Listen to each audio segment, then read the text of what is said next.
Olá, bem-vindos ao curso EAD de Enfrentamento ao Tráfico de Pessoas.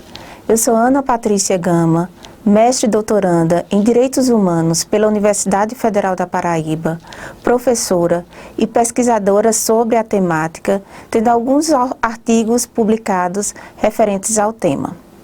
Neste módulo, nós vamos tratar sobre o conceito jurídico de tráfico de pessoas e suas delimitações. Apesar de o ato de traficar pessoas não ser uma atividade recente, este ato ganhou algumas roupagens que são capazes de confundi-lo com os demais tipos penais existentes em nosso ordenamento jurídico. É importante salientar que o ato de traficar pessoas, de acordo com o artigo 149-A do Código Penal, necessita da existência de 3 elementos, a saber, uma ação. Esta ação, ela pode ser o ato de agenciar, aliciar, recrutar, transferir, transportar, comprar, alojar ou acolher pessoas. Esses atos, eles podem ser praticados de forma isolada ou de forma concomitante. Eles também devem ser praticados mediante alguns meios, também dispostos no artigo 149-A. São eles grave ameaça, violência, coação, fraude ou abuso. Esses atos, mediante esses meios, eles devem ser praticados para as seguintes finalidades: para transplante de órgãos, tecidos do corpo humano, para trabalhos em condições análogas à escravidão ou qualquer tipo de servidão, adoção ilegal e exploração sexual. As novas diretrizes trazidas pelo artigo 149-A do Código Penal, elas foram introduzidas no direito interno do Estado brasileiro mediante as orientações do Protocolo de Palermo, que foi promulgado pelo Decreto número 5.017, de 12 de março de 2004. Assim, para a caracterização do crime de tráfico de pessoas, é necessário a existência desses 3 elementos: a ação, o meio pela qual as ações são praticadas e as finalidades. Muitas vezes, esses elementos, eles se mostram camuflados e é preciso que o agente tenha um olhar cuidadoso para conseguir detectá-los. Acerca do conceito trazido, é importante fazer algumas considerações. Quanto às finalidades, não é necessário o seu exaurimento para a configuração do crime de tráfico de pessoas. Assim, basta a intenção de consegui-las. Por exemplo, uma pessoa é aliciada mediante fraude para a prática de exploração sexual. Não é necessário que haja a consumação dessa exploração sexual para que o crime de tráfico de pessoas ele seja verificado. Basta demonstrar a intenção. No mais, quanto ao artigo 149-A, é importante observar o caso de crianças e adolescentes. Neste caso, não é necessário a existência dos meios dispostos no artigo 149-A, uma vez que já resta configurado a situação de abuso. Abuso pela condição de vulnerabilidade da vítima, baseada no fator etário. Dessa forma, para a configuração do crime de tráfico de pessoas, em caso de crianças e adolescentes, basta a prática das ações e da finalidade, sendo dispensável os meios pelos quais essas ações sejam praticadas. As crianças, elas não podem dar o consentimento válido. Há uma presunção absoluta, no caso, de abuso.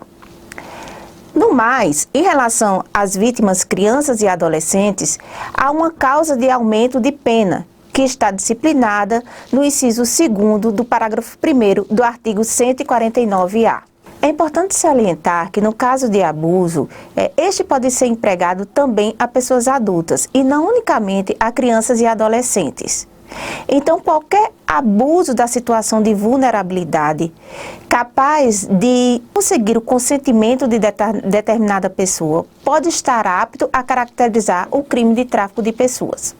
Vejamos o exemplo de uma mulher, mãe de uma criança, e é aliciada para doar esta criança mediante algum tipo de vantagem.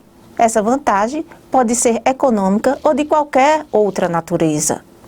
Nesse caso, o consentimento dado pela mãe é inválido. Isto porque houve o abuso da situação de vulnerabilidade. No caso, podendo ser um abuso da situação de vulnerabilidade econômica. É importante também dissociar a questão da vulnerabilidade, uma vez que nem sempre a questão econômica é causadora desta situação. Há vários outros fatores que podem caracterizá-lo, como, por exemplo, questões culturais, questões sociais e questões políticas. Assim, no caso em pauta, no exemplo que foi dado, essa mãe estaria sendo vítima do crime de tráfico de pessoas para fins de adoção ilegal mediante abuso da situação de vulnerabilidade. Outro ponto importante a ser destacado é quanto aos tipos de tráfico de pessoas. Quanto a esses tipos, eles podem ser de caráter transnacional ou de caráter interno. O tráfico de pessoas de caráter transnacional, ele ultrapassa as fronteiras territoriais dos estados nacionais. O tráfico de pessoas de caráter interno, ele é praticado dentro dos limites territoriais de cada país. Apesar de a mídia enfatizar a existência do crime de tráfico internacional de pessoas, é importante salientar que, de forma quantitativa, o tráfico interno de pessoas é mais praticado. E o motivo é muito simples. Há uma permissividade muito grande de trânsito dentro de cada território nacional. As pessoas circulam com crianças, com adolescentes e não há uma fiscalização em relação a esse trânsito de pessoas. Como será tratado nos módulos subsequentes, é necessário uma análise mais cuidadosa dos casos apurados. Um exemplo é o caso da mula de tráfico de drogas.